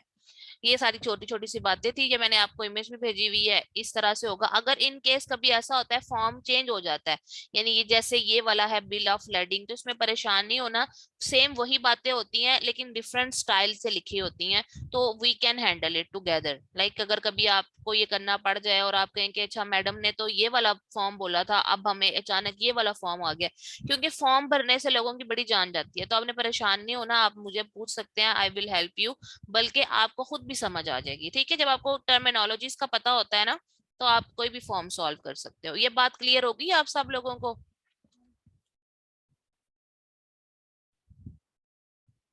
ठीक है, ये वाला फॉर्म कह रही थी, ये वाला फॉर्म है ना, इस पे प्रीपेड कलेक्ट लिखा हुआ था, सिग्नेचर और सिग्नेचर लिखे हुए थे। और मैं बता रही थी कि अगर ये वाला फॉर्म बाज औकात कुछ कंपनीज यूज करती हैं, कुछ ये करती हैं, हर किसी का, तो ये बातें वही हैं, कैरियर क्या होता है, शिपर क्या होगा, ये सारी बातें वही होंगी, लिहाजा आपने वो परेशान नहीं होना, आपको टर्मिनोलॉजीज समझ। ठीक है, तो ये आज का लेक्चर था। अब आप लोगों ने जो प्रोडक्ट्स अगर ये लोगों ने मुझे भेज दिए, मैं इंशाल्लाह इंशाल्लाह इंशाल्लाह कर दूंगी चेक, आपने परेशान नहीं होना, मिल जाएंगे आपको प्रोडक्ट्स। अब आप लोगों ने रेट्स लेने हैं, ठीक है, इसकी असाइनमेंट मैं बकायदा तौर पे लिख के आपको भेज दूंगी कि क्या असाइनमेंट है, क्या करना है आपने, और वो तो आप फिर उस तरह से कर लेंगे। अब इसके अंदर, हाँ, अब इसके अंदर शिपमेंट प्लान क्रिएशन रह गई है। इसके अंदर जो शिपमेंट प्लान क्रिएट करना होता है वो रह गया, या अगर इसमें कोई और भी चीज बच गई होगी तो वो मैं इंशाल्लाह ताला आपको कल करा दूंगी, और ये हमारा टॉपिक कंप्लीट हो जाएगा। उसके बाद हमारा जो नेक्स्ट टॉपिक है, ठीक है, वो हमारा टॉपिक होगा that is about listing creation, कि आपने अमेजोन के ऊपर ये इतनी खूबसूरत सी जो लिस्टिंग है जिसमें ये तस्वीर भी लगी हुई है, और इसके बाद ये सारा कुछ यहाँ पर, ये इसका इसका जो है वो होता है टाइटल, इसको टाइटल कहते हैं। ठीक है, ये टाइटल कैसे बनाएंगे, उसके बाद टाइटल के बाद ये जो डिटेल्स है मटेरियल की और डायमेंशंस की, ये कैसे देंगे, अबाउट दिस आइटम में ये सारी चीजें जो हैं इसको डिस्क्रिप्शन कहते हैं, ये आपने कैसे देनी है। फिर आप नीचे आ जाएं तो ये जो पूरे पूरे प्रॉपर इमेजेस हैं, ठीक है, फुल स्टार बना के और इस लड़की के साथ एडिट करके, ये सारे आपने कैसे बनवाने हैं, ये कैसे अपलोड करने हैं। और उसके बाद जब नीचे आ जाएं तो ये वाली प्रोडक्ट इंफॉर्मेशन कैसे प्रोवाइड करनी है, ये सारी की सारी चीजें होती हैं सेलर सेंट्रल से। ठीक हो गया। एक बात मैं आपको बता दूं, और वो ये कि हर कोई भी जो है ना वो इस तरह इमेजेस ऐड नहीं करता, यानी ये जिस तरह इन्होंने किए हैं ना फुल स्टार और ये लड़की के साथ और आगे प्रॉपर ये सारा कुछ रख के फोटो शूट हुआ हुआ है, इसे कहते हैं A+ कंटेंट राइटिंग, या फिर इसे कहते हैं ईबीसी। ठीक है, ईबीसी एनहांस्ड बेस कंटेंट। ठीक है, एनहांस्ड शाजिया, ये आप डिसाइड नहीं करोगे कि मैं कब पढ़ाऊंगी लिस्टिंग, ये मैं डिसाइड करूंगी कि मैंने कब पढ़ानी है। आप जो है ना, आपको 3 2 दिन छुट्टी देते हैं ना, वो इसीलिए मैंने देनी है कि ये जो मैं आपको पढ़ा रही हूँ ना, ये आप 3 दिन में कवर, बल्कि 3 दिन ही ज्यादा होते हैं, थर्सडे फ्राइडे सैटरडे और संडे, 4 दिन में आप आराम से बैठ के तसल्ली से अपना काम करें। ठीक है, और ये ज्यादा नहीं है, ये आपको इसलिए ज्यादा लगता है क्योंकि अभी आप इसको बिल्कुल पहली दफा सुन रहे हो, आप आहिस्ता आहिस्ता जब आदत हो जाएगी ना तो आपने थोड़ा स्टेमिना तो बढ़ाना है ना अपना डियर। अच्छा, तो ये जो इसको ईबीसी कहते हैं, एनहांस्ड बेस्ड कंटेंट, या फिर इसको कहते हैं A+ कंटेंट राइटिंग, ये हर सेलर नहीं करता। ठीक है, और ये सबसे बड़ा प्रॉब्लम होता है चीजें ना बिकने का। देखें, अब मैं और आप हम एक दूसरे के साथ वाकिफ नहीं है, या किसी भी इंसान को अभी पता नहीं है मिसाल के तौर पे कि मैं कौन हूं या ई कॉम फोक्स क्या है, पर अगर कोई मेरे पेज पे जाता है, इंस्टाग्राम पेज पे मिसाल दे रही हूँ, वहां पर वो देखता है कि अच्छा जी कोई डेली जो है वो पोस्ट कर रहा है और ये सारी इंफॉर्मेशन है जो ये प्रोवाइड कर रहे हैं, तो दैट पर्सन जो है, दैट पर्सन विल थिंक कि ये अकाउंट एक्टिव है, ये इस अकाउंट का जो भी कोई ऑनर है वो एक्टिव है। ठीक हो गया, तो इसकी वजह से that person is going to believe me, और इस वजह से ही इंस्टाग्राम से मुझे बहुत से स्टूडेंट्स वीए में ज्वाइन करते हैं। इसी तरह से अब मिसाल ले लेते हैं दूसरी, दराज की। दराज के ऊपर जब आप कभी जाते हैं तो आप नोट करते होंगे कि हम जो है वो किसी से भी प्रोडक्ट जो है वो ऐसे नहीं ले लेते, हमारा होता है कि पहले हम जाके चेक करें प्रोडक्ट कैसी है, इमेजेस कैसे लगाए हुए हैं, डिस्क्रिप्शन क्या दी हुई है, क्या जो चीज मैं ढूंढ रही हूँ, ठीक है, क्या वो मुझे मिल रही है। वो एक अलग बात है कि दराज के ऊपर अभी भी लोग इतना ज्यादा डिटेल्स नहीं बताते, मैंने नोट किया है, मैं क्योंकि दराज की फ्रीक्वेंट बायर नहीं हूँ, लेकिन मैं दराज से चीजें मंगवा के कभी ज्यादा खुश भी नहीं हुई, इंफॉर्मेशन कंप्लीट नहीं होती है। लेकिन अगर किसी ने बहुत अच्छी इंफॉर्मेशन दी हो, मिसाल के तौर पे वॉशिंग मशीन का कवर आपने मंगवाया, तो उन्होंने अगर वो इंचीज में या सेंटीमीटर्स में डिटेल भी बताई हो, तो आप अपनी इंचेस टेप पकड़ के चेक कर सकते हैं कि वॉशिंग मशीन से साइज बड़ा ना हो जाए, कवर का छोटा ना हो जाए। इसी तरह से अगर उन्होंने मजीद डिटेल्स बताई हो कलर के बारे में, या ज्यादा वैरायटी दी हो, या नीचे इवन रिव्यूज अच्छे आए हो इमेजेस के साथ, तो हम वो प्रोडक्ट खरीदते हैं। इसी तरह से ये जो ईबीसी या A+ कंटेंट होता है ना, ये बहुत ज्यादा हेल्प करता है आपको ये अंडरस्टैंड करने में कि हाँ मेरी प्रोडक्ट कैसी लगेगी, मेरी प्रोडक्ट कैसी नजर आएगी। ठीक है, जैसे ये लड़की है, अब इसने साथ सब्जी रखी हुई है, साथ इसने ये सारा कुछ सेट किया हुआ है, तो आप इसको देख के ये आपको सेंस आएगी कि हाँ मतलब मैं भी किचन में काम करती हूँ और मैं भी, मेरे पास भी ये होगा तो मुझे फायदा होगा। फिर ये सारा टमाटर खीरों के साथ तस्वीर भी दबाई हुई है, यानी कि एक ऐसा उन्होंने आपको एक्सपीरियंस दिया जिसे आप फील कर सकते हैं। ठीक है, ये पास्ता सा बना के, बंदा पूछे इसके साथ पास्ता को बनाने की क्या जरूरत थी, लेकिन ये मेथोडोलॉजी है। इवन उन्होंने लहसन रखा हुआ है, और लहसन भी उन्होंने कैसा रखा हुआ है, आधा साइड से खुला हुआ है। कहने का मकसद है कि आपको फील हो रहा है, और वहां से 3 या 4 जुए निकाल के उन्होंने यहाँ रखे हुए हैं। So what is this, this is basically an experience. और ये देखिए बच्ची को सिंक में बिठा के और उससे वॉश करा रही है माँ, जो भी उन्होंने काटा है। तो this is how you feel good कि यार ये तो मतलब हाँ मेरे घर में मेरे बच्चों के साथ आपको एक सेंस ऑफ कह लो रिटेल लेबल या सेंस ऑफ कनेक्टिविटी फील होती है। ये ईबीसी या A+ कंटेंट राइटिंग बहुत जरूरी होती है, बहुत बहुत बहुत जरूरी होती है। लेकिन ये अमेजोन पे सारे सेलर्स नहीं कर सकते। इसके लिए आपका ब्रांड रजिस्टर होना चाहिए, ब्रांड रजिस्ट्री होती है अमेजोन के ऊपर जाके आप अपने ब्रांड को अमेजोन के साथ रजिस्टर कराते हो। एक तो है कंपनी बनवाना, जैसे LLC बन गई आपकी, वो तो आप अमेरिका में काम करने के लिए एलिजिबल है, ये बात आपको पता चलेगी। लेकिन जो ब्रांड रजिस्ट्री होती है वो अमेजोन के साथ होती है, और वो जब आप ब्रांड रजिस्ट्री अमेजोन के साथ करते हैं तो उसके बाद अमेजोन आपको परमिशन देता है कि आप A+ कंटेंट ऐड कर सकते हैं। और A+ कंटेंट के लिए आपको ब्रांड रजिस्ट्री जरूर करानी चाहिए, ठीक है, ताकि ये जो ब्रांड है, जो भी PL होगा, वो आपके अपने नाम पे हो सके और कोई दूसरा बंदा उसको हाईजैक ना, हाईजैक कहने का मतलब होता है कि बाज़ औक़ात कोई प्रोडक्ट बहुत अच्छी चल रही होती है ना, तो कोई और person same to same product के साथ आके मुकाबला शुरू कर देता है और आपके लिए प्रॉब्लम्स क्रिएट करता है। क्योंकि हो सकता है आपने तो चाइना से बनवाई है, पर वो पर्सन जो आपको आकर कंपटीशन देने लग गया है वो फैक्ट्री का मालिक हो। तो फैक्ट्री वाले से मुकाबला करना या अमेजोन से मुकाबला करना तो पॉसिबल नहीं होता। यही वजह है कि हम ब्रांड रजिस्ट्री कराने की कोशिश करते हैं, ताकि हमारे ब्रांड को जब कोई इस तरह से आकर करने की कोशिश करे तो हम उसके ऊपर या तो ब्रांड रजिस्ट्री का दावा कर सकें, या एटलीस्ट हम अपने ब्रांड को सिक्योर करें ताकि कोई हमारे ब्रांड को हाईजैक ना कर ले। ठीक है, ब्रांड रजिस्ट्री के ऊपर आप लोगों ने खुद से पढ़ना है, ये मैं आपको एज एन असाइनमेंट भी दूंगी। ठीक है, अमेजोन इसके लिए ये सारा कुछ, ब्रांड रजिस्ट्री के लिए कितना चार्ज करता है, क्या होता है, ये आप लोगों की असाइनमेंट है, ये आपने खुद सर्च करनी है। ठीक है, ताकि आपको भी थोड़ी सर्च की आदत पड़े। इतना मुश्किल काम नहीं है, ब्रांड रजिस्ट्री आराम से हो जाती होती है। तो आपने देखना है कैसे होती है, क्या होती है, फ्री होती है, किस तरह होती है। अच्छा जी, अब हम यहाँ पर, ये सेलर सेंट्रल है, ये आपके पास नहीं है। ठीक है, ये आपके पास तब आएगा जब आप अपनी LLC बनवाते हैं, जो मैंने पहले भी आपको बात बताई हुई है कि आपका प्रॉपर एक LLC यानी कि आपकी कंपनी बनती है, फिर आपके पास ये वाला सेलर सेंट्रल आता है। सेलर सेंट्रल में आने के बाद कैटालॉग, सबसे पहले है कैटालॉग। कैटालॉग में ऐड प्रोडक्ट का ऑप्शन आता है, इसको आप क्लिक करेंगे। इसका बेसिकली मकसद है कि अब हम इसके ऊपर क्या करने वाले हैं, ये जो प्रोडक्ट है ना, इसको इन्होंने अपलोड किया है ऐसे, सेलर सेंट्रल में जाके कैटलॉग पे जाके ऐड प्रोडक्ट पे क्लिक करके ये सारी प्रोडक्ट की डिटेल्स उन्होंने लगाई हुई हैं। हम भी ऐसे ही करेंगे, हम जाएंगे ऐड प्रोडक्ट पे क्लिक करेंगे, वो हमारे पास पूछेगा तो बातें, कहेगा find your products in Amazon catalogue. उसके बाद वो कहेगा I am adding a new product not sold on Amazon, यानी कि आप कोई अपने प्राइवेट लेबल की प्रोडक्ट डालने लगे हो, क्योंकि जो आपका ब्रांड है वो तो पहली दफा आएगा ना, तो वो एक नई प्रोडक्ट होगी, तो आप कहोगे I am adding a product not sold on Amazon।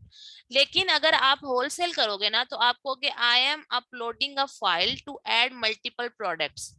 ठीक है, इसका बेसिकली मतलब होगा कि आप होलसेल की प्रोडक्ट को जो है वो ऐड करना चाह रहे हो। तो अभी क्योंकि हम प्राइवेट लेबल की प्रोडक्ट को लिस्ट करेंगे, इसलिए हम इसके ऊपर क्लिक करेंगे। अच्छा, जब ये आ जाएगा तो उसके बाद वो आपसे पूछेगा कि ओके फाइन, अब आप मुझे ये बताओ कि आपने किस कैटेगरी की प्रोडक्ट को सेलेक्ट करना है। ये जो मैंने आपको यहाँ बताया हुआ है, आप नीचे आते हैं जब प्रोडक्ट की डिस्क्रिप्शन में, तो प्रोडक्ट की डिस्क्रिप्शन के अंदर यहाँ पर ये जो लिखा हुआ है, बेस्ट सेलर रैंक के आगे kitchen and dining, kitchen and dining के आगे फर्दर टाइप्स नहीं दी हुई, वरना यहाँ दिया होता है स्लाइसर। ठीक है, हम कोई और प्रोडक्ट देख लेते हैं, या चले अगर हम इसी प्रोडक्ट को लेके चल रहे हैं तो कोई बात नहीं। हमने इस प्रोडक्ट की कैटेगरी मिसाल के तौर पे मुझे नहीं पता क्या थी, ठीक है ना, तो मैं यहाँ पे इसकी कैटेगरी जो है ना उसको अगर मुझे नहीं पता कि क्या है तो मैं सिंपल पता क्या करूंगी, इस जो प्रोडक्ट है ना इस प्रोडक्ट का नाम डाल दूंगी। ठीक है, ऊपर आएंगे, इसका टाइटल देखेंगे, टाइटल जो है full star mandolin slicer vegetable slicer and vegetable greater है। तो फुल स्टार स्टोर तो इसका अपना नाम है ना, ये ब्रांड को छोड़ दे, मैंडोलिन यहां से लेके यहां तक कॉपी कर लें पहले कुछ फ्रेजेस या कुछ कीवर्ड्स, और इसको आप यहाँ पे कंट्रोल वी करके सर्च कर दें। ठीक है, तो ये आ गया आपके पास के देखें, home and kitchen, kitchen and dining, kitchen tools, चीज ग्रेटर। ठीक है, फिर home and kitchen, kitchen and dining, kitchen tools, pillar greater and slicing tools. ठीक है, तो ये डिफरेंट कैटेगरीज आ जाती हैं। इसके अलावा हो सकता है आपकी प्रोडक्ट चॉपर हो, तो home and kitchen, kitchen and dining, kitchen dining tools, manual chopper and cheaper. तो ये देखें, ये बेसिकली है तो मैनुअल ना, हाथ से करना है, तो ये इसकी ये वाली कैटेगरी भी काफी अच्छी है, तो आप इसको भी सेलेक्ट कर लेंगे। कैटेगरी सेलेक्ट करने में आपको इस तरह से आसानी मिलती है। जब आपने इसको सेलेक्ट कर लिया पीछे तो वो आपको अगले पेज पे ले आएगा। बात समझ रहे हैं, ये स्टेप बाय स्टेप होता है। अगले पेज पे जब वो आपको ले आएगा तो वो अब आपसे vital information, variation, offer, images और डिस्क्रिप्शन का पूछेगा। ठीक है, इसके अंदर से ये जो सारी इंफॉर्मेशन है जब आप इसको फिल करते हैं ना, तो ये जो यहाँ पर इंफॉर्मेशन नजर आती है ना आपको, ये वाली प्रोडक्ट की इंफॉर्मेशन, ये सारी इंफॉर्मेशन जो यहाँ फिल हुई हुई है ना वो बेसिकली इस पेज पे फिल होती है। ठीक है, वो आती है वाइटल इन्फो में। अगर आपकी कोई प्रोडक्ट की वेरिएशंस है तो वो इधर ऐड होती है। ऑफर कोई आपने बेसिकली जो लगानी हो प्राइस के ऊपर, यानी कि कितनी प्राइस है ये आपने बेसिकली करना हो तो वो आप यहाँ देंगे कि कितनी प्राइस आपने देनी है। इमेजेस आप यहाँ पर अपलोड करते हैं। ठीक है, और डिस्क्रिप्शन आप यहाँ पे लिखते हैं।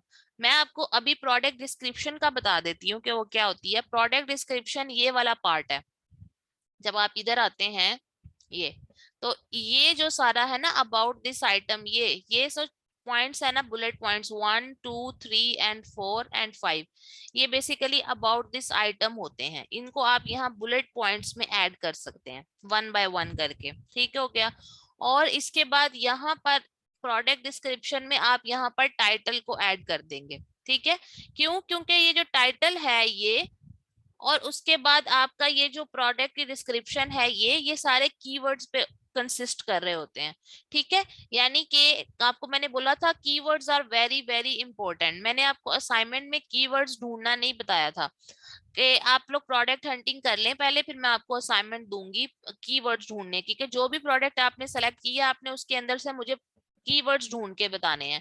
ठीक है, कि जैसे मिसाल के तौर पे ये प्रोडक्ट है और उसका ये टाइटल है, तो ये मैंडोलिन स्लाइसर ये एक कीवर्ड है, ये मैंने आपको, मुझे याद है मैंने आप लोगों को ही बताया था। और स्लाइसर एक कीवर्ड है, दो हो गए। फिर उसके बाद स्लाइसर वेजिटेबल, ये 3 कीवर्ड्स हैं, और वेजिटेबल स्लाइसर जो है वो 4 कीवर्ड्स हो गए। उसके बाद वेजिटेबल ग्रेटर जो है ये आपके पास 5 कीवर्ड्स हो गए। फिर उसके बाद पोटैटो स्लाइसर ये आपका 6 कीवर्ड्स हो गए। फिर उसके बाद फूड स्लाइसर फूड, ये आपका 7 कीवर्ड्स हैं। फूड स्लाइसर इसको कर लो, अगर आप स्लाइसर फूड है तो वो एक कीवर्ड है, फूड स्लाइसर आपका 8वां कीवर्ड है। ठीक है, उसके बाद स्लाइसर वेजीज ये आपका जो है वो 9th कीवर्ड है। उसके बाद वेजी स्लाइसर, कहने का मकसद ये है कि इन्होंने अपने टाइटल को हमेशा फुल ऑफ कीवर्ड्स रखा होता है, जस्ट बिकॉज के जाके कोई भी पर्सन आके कुछ भी कीवर्ड सर्च करे तो प्रोडक्ट आए। अगर कोई आके कटर लिख देता है, सिर्फ कटर, तो मे बी आपकी प्रोडक्ट ना आए, लेकिन ये प्रोडक्ट है तो कटर ही ना, तो इसलिए आपने कटर का वर्ड भी यूज करना है। कोई सिर्फ ग्रेटर लिख देता है तो आपकी प्रोडक्ट नहीं आएगी, क्योंकि आपने ग्रेटर का वर्ड नहीं यूज किया, तो ये ग्रेटर आपने लिख दिया। अब आप मुझे कहेंगे हमें ये कीवर्ड्स का आइडिया कैसे होगा, तो ये जो आप प्रोडक्ट सेलेक्ट करेंगे ना, जो आपका कंपेटिटर है बेसिकली यही आपको आइडिया देने के लिए ही बैठा हुआ है। ये इसको ले लें या इससे मिलती जुलती आपने 3 4 और प्रोडक्ट्स को पकड़ना है। ठीक है, उनको आपने ओपन करना है और उन सबके कीवर्ड्स को आपने इकट्ठे एनालाइज करना है। चले मिसाल लेते हैं, हमने यही प्रोडक्ट पकड़ ली, स्लाइसर वेजिटेबल। ठीक है, ये वाला ये है जी हमारा कीवर्ड। मिसाल के तौर पे ये था जी हमारा कीवर्ड, हमने इसको कंट्रोल वी किया और यहाँ से ऑल किया और मैंने सर्च कर दिया। अच्छा, अब इसके अंदर आपको ये आपके प्रोडक्ट्स आ गई, ठीक है। अब ये तो प्रोडक्ट्स बहुत ज्यादा हैं, पर मैं सिर्फ एग्जांपल के तौर पे बता रही हूँ आपको, राइट। अब आपने ये जैसे ये शेप सेम है, ये शेप सेम है, ये शेप सेम है। अब आप कहते हैं ये आपका आइडियल प्रोडक्ट है, और आपने इसको भी ओपन कर लिया क्योंकि ये भी आपके साथ मैच होता है, आपने इसको भी ओपन कर लिया, ठीक है, 3 हो गए। उसके बाद ये भी आपसे मैच होता है, इसे भी ओपन कर लें, ठीक है। ये आपने 4 प्रोडक्ट्स ओपन कर लिए। अब आपने इसका टाइटल, इसका टाइटल, इसका टाइटल और इसका टाइटल, सबके टाइटल्स को आपने देखना है कि किसने क्या क्या कुछ लिखा हुआ है, ठीक है। नहीं, कॉपीराइट नहीं होता, क्योंकि हम कॉपी तो करते हैं लेकिन हम कॉपी कैट नहीं बनते, हम लोग जो है खुद से चीजों को चेंज कर लेते हैं, ठीक है। कॉपी राइटिंग जो है ना वो बेसिकली कॉपी राइटिंग होती है, लेकिन वो इतनी ज्यादा चेंज हो जाती है कि इसके ऊपर आपके ऊपर कोई इल्जाम नहीं आएगा। अब आपने इधर से क्या ओपन किया, वर्ड डॉक्यूमेंट ओपन किया, ठीक है। अब ये आपको करना पड़ेगा, वर्ड डॉक्यूमेंट कर लें, या वर्ड डॉक्यूमेंट में थोड़ी हेल्प हो जाएगी, अदरवाइज आप कॉपी पे भी लिख सकते हैं, कोई मसला नहीं है। पहला जो है टाइटल, मिसाल के तौर पे ये है इसका। अच्छा, ये तो बेसिकली मुझे लगता है ग्लव है, ग्लव है ये वो ही है, नहीं ग्लव एक्स्ट्रा दे रहे हैं, ठीक है ठीक है। टी गोगो, ठीक है ना, ये टी गोगो को आपने कंट्रोल करके कॉपी किया और यहाँ पे कंट्रोल सी कंट्रोल वी कर दिया। अच्छा जी, उसके बाद अगला टाइटल आपने पकड़ा और उसके बाद इसको भी यहाँ से कंट्रोल सी और उसके बाद इसको भी आपने कंट्रोल वी कर दिया। उसके बाद आ जाता है आपका चौथा जो कि है कंट्रोल सी और कंट्रोल वी कर दिया। ये मेरा सबसे फेवरेट काम है, मुझे प्रोडक्ट लिस्टिंग सबसे ज्यादा पसंद है, क्योंकि मैं अपनी यूनिवर्सिटी में कॉलेज में सबसे अच्छी असाइनमेंट्स बनाती थी कॉपी करके। जाहिर है आपने कुछ नया तो इजाद नहीं करना ना, कॉपी करना है। तो लेकिन मैं बहुत अच्छा मिक्स करती थी चीजों को, इसे कहते हैं कॉपी राइटिंग, कॉपी राइटिंग। अच्छा, अब ये 4 हैं, अब आपने चारों को मिक्स करना है। पहले वाले को आपने अपना रखना है क्या बोला, आइडियल, कि ये मेरा आइडियल है, और बाकियों के वर्ड्स आपने ऊपर वाले में डालना है। पहली बात तो ये टी गोगो को स्किप करें, क्योंकि टी गोगो उसका ब्रांड नेम है, आपका बाजार के तौर पे ब्रांड नेम है होबलर। फिर प्रो वेजिटेबल चॉपर, नीचे से देखें वेजिटेबल चॉपर, तो इसका ये वेजिटेबल चॉपर काट दें, क्योंकि वेजिटेबल चॉपर ऊपर है ना, तो आपने नीचे वाले का काट दिया, ठीक है। उसके बाद मैंडोलिन, ऊपर भी मैंडोलिन लिखा है, आप ये भी काट दें। नीचे वालों के आपने वर्ड्स जो डबल डबल है वो काटते जाना है। स्लाइसर, ऊपर भी लिखा हुआ है, स्लाइसर काट दें। इसके बाद यहाँ पर कटर भी लिखा हुआ है, तो लिहाजा आप कटर भी काट दें। चॉपर लिखा है, चॉपर भी काट दें, ठीक है। एंड तो वैसे ही कट जाता है। ग्रेटर, ग्रेटर देखें यहाँ लिखा हुआ है, कमन कमन कमन ग्रेटर, मुझे नहीं नजर आ रहा। ग्रेटर ग्रेटर ग्रेटर नहीं है, ग्रेटर नहीं है ना, तो आप इसको ग्रेटर को यहाँ से कॉपी कर दें, क्योंकि आपकी प्रोडक्ट अगर ग्रेटर है तो फिर आपने वो वर्ड ग्रेटर ऐड कर देना है। Homblar pro vegetable chopper, comma, control V, greater, ठीक है, कि ये ग्रेटर है। उसके बाद आ जाए आप 12 in 1, ये 12 in 1 अगर आपका हुआ तो 12 in 1, वरना 10 in 1, ये देख लीजिएगा ना, देखें कुछ चीजें कॉमन सेंस भी होती हैं। अब वो 10 in 1 है, ठीक है। तो वो प्रोडक्ट का नाम, प्रोडक्ट का नाम, ये तो अब आपका क्लाइंट आपको बताएगा ना, जो ब्रांड का नाम है वही प्रोडक्ट का नाम होगा। और अगर आप प्रोडक्ट के नाम को अगर आप ये कह रही हो ये वाला जो नाम है ये साइड वाला, तो ये साइड वाला तो टाइटल है, इसी को प्रोडक्ट का नाम कहते हैं। लेकिन अगर आप ब्रांड की बात कर रही हो, जो इसके ऊपर लोगो लगेगा वो कुछ भी हो सकता है, जैसे इनका विकाया है, ठीक है, या किसी का मिसाल के तौर पे होमलर है, ये किसी का कुछ भी है, तो वो तो आपका क्लाइंट आपको बताएगा। जिसके नाम पे कंपनी होती है उसी कंपनी का नेम लोगो के तौर पे यूज होता है। मेरी बात समझ आई है या नहीं? क्या नजर नहीं आ रहा आप लोगों को?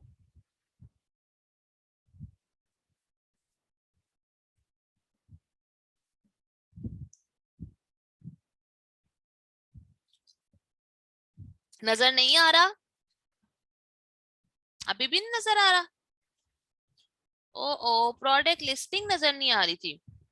ओ, ओके ओके ओके, मैंने आपसे स्क्रीन ही नहीं वो वाली शेयर की हुई। ये देखें, मैं अब तो मैंने इतना कुछ कर दिया है। कल भी ऐसे हुआ था, मैं भूल जाती हूँ हमेशा। अच्छा, ये मैं आपको जल्दी जल्दी से रिवाइज कर देती हूँ। हाँ, मैंने यहाँ से स्टार्ट किया था। पहले आपने पहले वाले को एज अ, आप समझो कि आपने इसको रखना है। बाकी वाले जो 1, 2 और 3 जो मैंने कॉपी किए हैं ना उस पे, बाकी 4 लोगों के टाइटल्स कॉपी किए हैं, वो मैंने नीचे लिख दिए। नीचे वालों से वर्ड्स उठा उठा के आपने ऊपर वालों में ऐड करने हैं। क्यों पहले वाले का टी गोगो हटाना है ना, क्योंकि उसका नाम तो टी गोगो है ब्रांड का। मिसाल के तौर पे मेरे प्रोडक्ट का जो नाम है वो तहरीम अशरफ अट्टी, ये कर दें, ठीक है। तो मेरा प्रोडक्ट का जो नाम है ना वो मेरे ब्रांड नाम से स्टार्ट होगा हमेशा।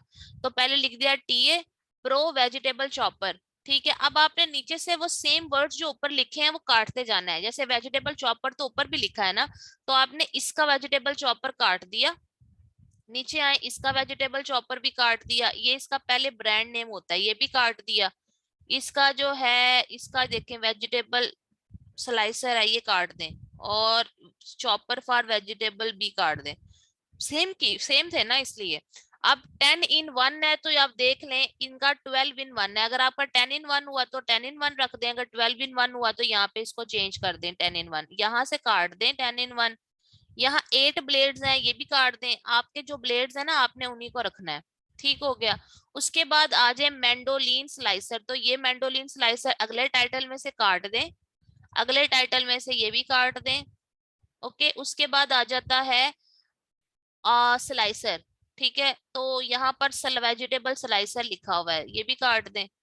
इसके बाद यहाँ कहीं स्लाइसर का वर्ड है वेजिटेबल स्लाइसर, तो वो भी काट दें। ठीक है, ये वाला स्लाइसर भी काट दे, क्योंकि सेम वर्ड्स है ना, स्लाइसर ऊपर लिखा हुआ है, चॉपर स्लाइसर भी लिखा हुआ था। तो नीचे से आपने सेम सेम वर्ड्स काट देने हैं, इसको आपने रखना है, नीचे से आपने काट देना है। अगर ऊपर कुछ नहीं है नीचे एक्स्ट्रा, तो फिर हम नीचे से ऊपर लिखेंगे। बात समझ रहे हैं ना? This is how I do. मैं ऐसे इस तरह कॉपी राइटिंग करती हूँ इस चीज की। टाइटल की, ये टाइटल है ना। अब उसके बाद आ जाता है okay, mandolin slicer, onion chopper slicer dicer egg separator. अब ये है कटर चॉपर। अब ऊपर देखें कटर चॉपर लिखा हुआ है, ये देखें ये लिखा हुआ है, तो बस ठीक है, इसकी भी जरूरत नहीं है, इसको भी काट दिया। नीचे देख लें कटर चॉपर कहीं लिखा हुआ है तो काट दें, नहीं लिखा हुआ। उसके बाद आपके पास कटर चॉपर स्लाइसर, ये स्लाइसर फिर से आ गया प्रो। इन्होंने प्रो 2 दफा यूज कर दिया, आप यहाँ से 1 दफा प्रो हटा दो, ठीक है। Food chopper cutter dicer slicer with container for kitchen. अब यहाँ देखें एंड ग्रेटर, यहाँ चीज के बारे में लिखा हुआ था कहीं पे? मैंडोलिन स्लाइसर और चीज नहीं लिखा हुआ, तो चीज का भी ये होता है। तो हम यहाँ से ग्रेटर चीज जो है ना, इसको यहाँ से कर लेंगे कॉपी, और इसको यहाँ पे कर देंगे ऐड, ठीक है। Control V। यानी कि जो नीचे एक्स्ट्रा है ऊपर नहीं है, वो आप ऊपर लिख दें। जो ऊपर और नीचे से सेम सेम है उसको डिलीट कर दें। यहाँ से ये डिलीट हो गया चीज स्लाइसर। ये एग स्लाइसर ऊपर लिखा हुआ है, ये यहाँ से डिलीट हो गया फॉर किचन, और ये डिलीट हो गया। अच्छा, ये से हाँ, स्टेनलेस स्टील जो है वो लिखा हुआ है। आपकी प्रोडक्ट अगर स्टेनलेस स्टील हुई तो लिख सकते हैं, अदरवाइज आप रहने दीजिएगा। उसके बाद पोटैटो टोमेटो अनियन कैरेट, यहाँ पर अनियन लिखा हुआ है, और उसके बाद पोटैटो भी नहीं लिखा हुआ मेरे ख्याल से, टोमेटो भी नहीं लिखा हुआ। तो आप अगर चाहें तो यहाँ पे अनियन पोटैटो और क्या था इसके बाद, अनियन पोटैटो टोमेटो, टोमेटो भी ऐड कर लें, ठीक है। और साथ में कैरेट भी ऐड कर लें। तो यहाँ से ये सारे वर्ड्स हटा दें, ठीक है। अगर आपके ग्लव्स हुए तो ये ग्लव्स ऐड कर दीजिएगा, ना हुए तो ना से। कलर अगर एक है तो आप लिख सकते हैं ब्लैक।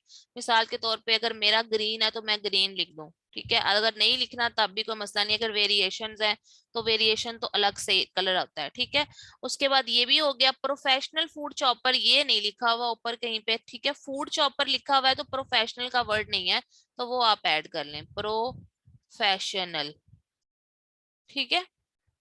और उसके बाद ये सारे का सारा आपका गायब हो गया। उन्होंने कलर लिखा हुआ है, किसी ने ग्रे लिखा है तो हम ग्रीन लिख देते हैं। अब आप इसको जरा पढ़ें कि आपने इसको कीवर्ड्स तो इसमें ऐड करने हैं, लेकिन इसको इस तरह से लिखना होता है कि ये टाइटल भी लगे, ये ना हो कि बस कीवर्ड्स ही कीवर्ड्स है, समझ नहीं आ रही क्या है। तो TA pro vegetable chopper 10 in 1, ये हटा दें यहाँ से, कॉमा डाल दें 10 in 1, ठीक है। और ये स्लैशेस भी हटा दें, उन्होंने स्लैश डाली हुई है ना, आप स्लैश हटा दें, डिफरेंस पड़ जाएगा। Mandoline slicer onion potato tomato carrot chopper, ठीक है। ये स्लाइसर यहाँ से वर्ड हटा दें ना आप, और यहाँ डाइसर रहने दें, कॉमा डाइसर एग सेपरेटर, ठीक है। स्लाइसर वेजिटेबल चॉपर, तो वेजिटेबल स्लाइसर आगे लिख दें। ये देखिए, ये जो मैं कर रही हूँ ना, ये कितना मुश्किल काम नहीं है, ये थोड़ा टाइम टेकिंग काम है, लेकिन अगर आप तसल्ली से बैठ के करेंगे ये हो जाएगा, ठीक है। मैंने जिस तरह टेक्निक यूज की है इस तरह से आप भी कर सकते हैं, ये कोई भी कर सकता है, इतना मुश्किल काम नहीं होता। किसी वर्ड को आगे लिख दें, किसी को पीछे लिख दें, इस तरह करके। उसके बाद वेजिटेबल स्लाइसर चॉपर कटर, फिर से स्लाइसर आ गया, यहाँ से स्लाइसर को हटा दें। ग्रेटर, ठीक है। तो ग्रेटर और चीज है, तो आप चीज के आगे ग्रेटर को लिख दें, ठीक है। ऐसे कर लें, ये भी चेंज हो गया। उसके बाद professional food chopper slicer dicer with container for kitchen green. अब ये है मेरा फाइनल जो मैंने निकाला है एक टाइटल, ठीक है ना। अब ये वाला टाइटल और जो दूसरा टाइटल है उसको अगर आप देखेंगे तो दोनों में बहुत ज्यादा फर्क होगा, ठीक है। मैं आपको बता दिखाती हूँ। ये देखें, ये था, ये है mandolin slicer for kitchen this ये नहीं, ये वाला था बेसिकली मैंने जिसे रखा था। Pro vegetable chopper 10 in 1 mandolin slicer onion chopper slicer dicer, इसमें और जो मैंने दूसरा जो किया है उसमें बहुत ज्यादा फर्क आ गया है। तो अब आप वो वाला टाइटल यूज कर सकते हैं। इसी तरह से ये जो डिस्क्रिप्शन है ना ये वाली, इसी तरह इसकी कॉपी करें, आगे से अगले की कॉपी करें, उसकी कॉपी करें, उसकी कॉपी करें, और सबको मिक्स करके लिख दें, ठीक है। और फिर ये जो सेलर सेंट्रल अकाउंट है इसके अंदर आपने पहला बुलेट पॉइंट लिखना है, फिर ऐड मोर में दूसरा बुलेट पॉइंट लिखते जाएंगे, तीसरा, चौथा, पांचवा, कम से कम 5 बुलेट पॉइंट्स होते हैं, यानी ये वाले जो पॉइंट्स है ना इनकी बात कर रही हूँ, ये वाले, ठीक है। ये जब आप पहला बना लेंगे तो यहाँ से कंट्रोल सी किया, और फिर आप जो यहाँ पे जाके कंट्रोल वी कर देंगे, फिर इसी तरह से अगले का भी कंट्रोल सी करेंगे, ठीक है। और उसके बाद इसको भी आप कंट्रोल वी कर देंगे, इस तरह कर देंगे। और यहाँ पर आपने डिस्क्रिप्शन में इसका जो टाइटल आपने जो भी बनाया होगा, ठीक है, जैसे मैंने एक टाइटल भी बनाया था टीए के हिसाब से, तो वो मैं यहाँ पर लिख दूंगी, ठीक हो गया। और यहाँ पर सेव एंड फिनिश कर दूंगी, ठीक है। तो यहाँ पे ये फिर सेव और फिनिश हो जाएगा। ये है it is all about description, यहाँ पर इसके डिस्क्रिप्शन में ये चीजें आ जाएंगी। अब इमेजेस जो है इनके बारे में, ऑफर, वेरिएशन और वाइटल इन्फो के बारे में मैं आपको कल बताऊंगी, ठीक है। अभी तक सारी चीजें समझ आ गई जो मैंने समझाई हैं। कोई सवाल है तो पूछ लें, और जिन्होंने जाना है वो जा सकते हैं। और मैं रिकॉर्डिंग शेयर कर दूंगी जिन्होंने लेक्चर नहीं देखा। अच्छा जी, कोई क्वेश्चन पूछ रहा है? ठहरे, हाँ जी, मैंने आपको उसामा अनम्यूट किया, पूछें क्या पूछना है।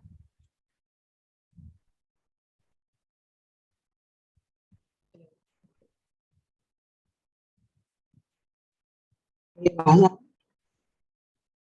मुझे आपकी आवाज नहीं आ रही, क्या बोल रहे हैं? मैम, मेरा सवाल है कि अगर हम कैलकुलेटर पे यूज कर रहे हैं, उसमें जो प्राइस आती है वो जितने हम मिनट्स देखते हैं उसके हिसाब से मीन के टैक्सेस आ रहे होते हैं हमारे ना, पर पीस के हिसाब से।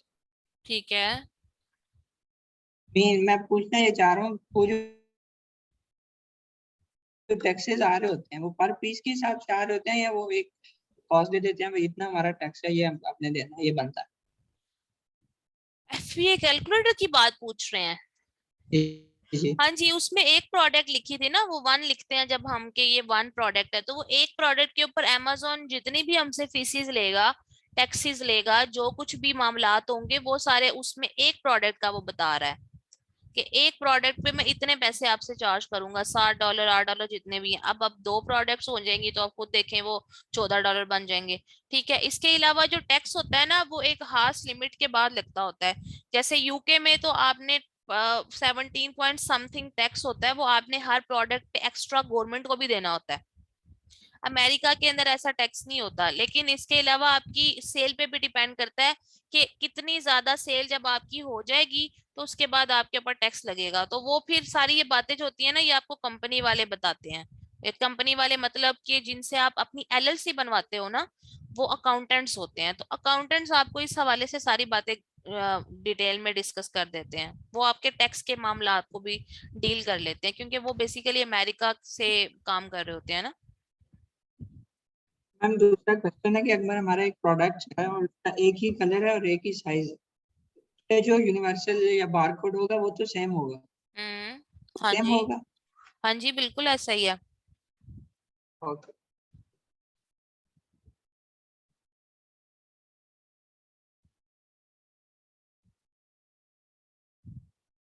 जी अबू सर पूछें, क्या पूछना है? अस्सलाम वालेकुम मैम। वालेकुम अस्सलाम जी अबू सर। जी जी मैम, मैंने ये पूछना था कि मैम प्रोडक्ट लिस्ट, प्रोडक्ट का टाइटल और प्रोडक्ट की डिस्क्रिप्शन मैम अलग चीजें हैं दो? प्रोडक्ट का टाइटल और डिस्क्रिप्शन।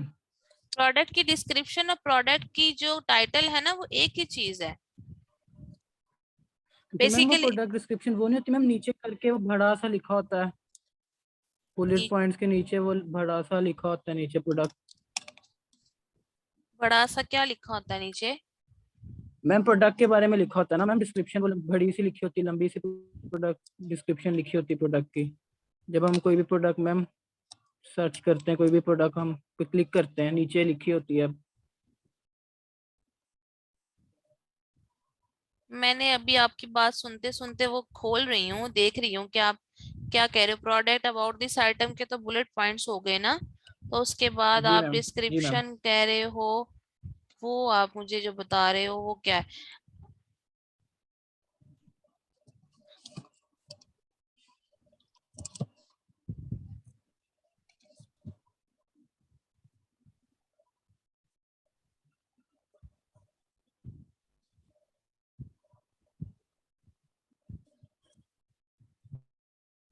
मुझे नहीं नजर आ रहा बच्चे, आप क्या बात कर रहे हो डिस्क्रिप्शन के अंदर? डिस्क्रिप्शन का जो यहाँ पर मतलब है ना, सेलर सेंट्रल के अंदर, उसके अंदर दो चीजें आती जी हैं, मैम। ठीक है? डिस्क्रिप्शन आती है, ठीक है, और उसके बाद आपके पास आ जाता है नीचे बुलेट पॉइंट्स आ जाते हैं। डिस्क्रिप्शन के अंदर आप बेसिकली अपने टाइटल को रिवाइव भी कर सकते हो, टाइटल को भी ऐड कर सकते हो, और ये जी 2000 करेक्टर्स तक आप लिख सकते हो इसके अंदर। जो भी डिटेल्स आपने डालनी हो वो भी ठीक। आप इसके अंदर डाल सकते हो, extra other than your title. Title से हट के भी आप डाल सकते हो, ज्यादा भी डाल सकते हो, कम भी डाल सकते हो, लेकिन मैं इसके अंदर जो यूजुअली सिर्फ और सिर्फ टाइटल से रिलेटेड डालती हूँ, क्योंकि एनहांस बेस्ड कंटेंट जो होता है ना, उसमें बेसिकली प्रॉपर डिस्क्रिप्शन, वो जो आप डिस्क्रिप्शन कह रहे हो ना, उस डिस्क्रिप्शन जी के अंदर मैम। आपके उसके वो मुझे समझ आ गया, उसके अंदर आपने ना प्रॉपर इमेजेस के साथ ए प्लस कंटेंट या ईबीसी ऐड करना होता है, ठीक है? वो जब आप ईबीसी ऐड करते ठीक। हो ना, तो उसकी डिस्क्रिप्शन जो है ना वो अलहदा से होती है फिर। वो ब्रांड रजिस्टर करवाने के बाद? हाँ, वो ब्रांड रजिस्ट्री के बाद होती ठीक। है, क्योंकि इस तरह लिखने ठीक का है मैम। को कोई एक्स्ट्रा फायदा नहीं होता है। वो आपके कीवर्ड्स हो जाए या वो ठीक। बुलेट पॉइंट्स है, वो एक ही बात होती है।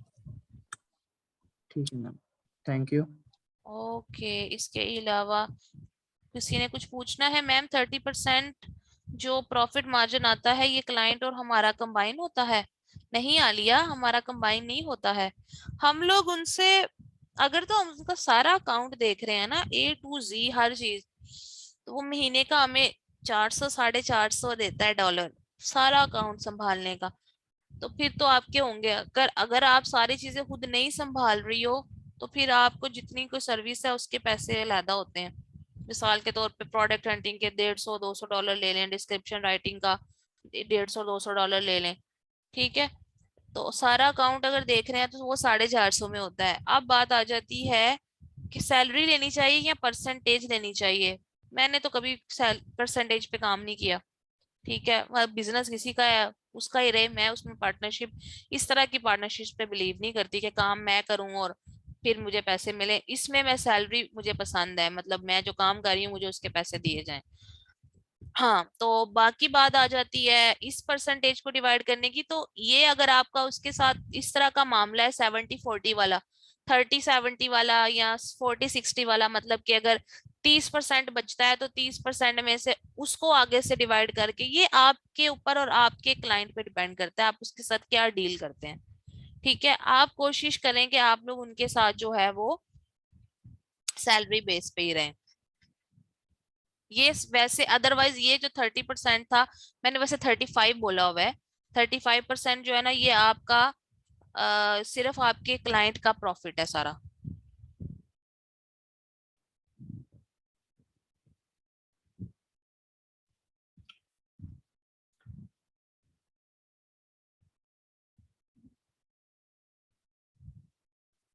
इसके अलावा किसी का कोई क्वेश्चन तो नहीं है? फिर अब मैं जाऊं?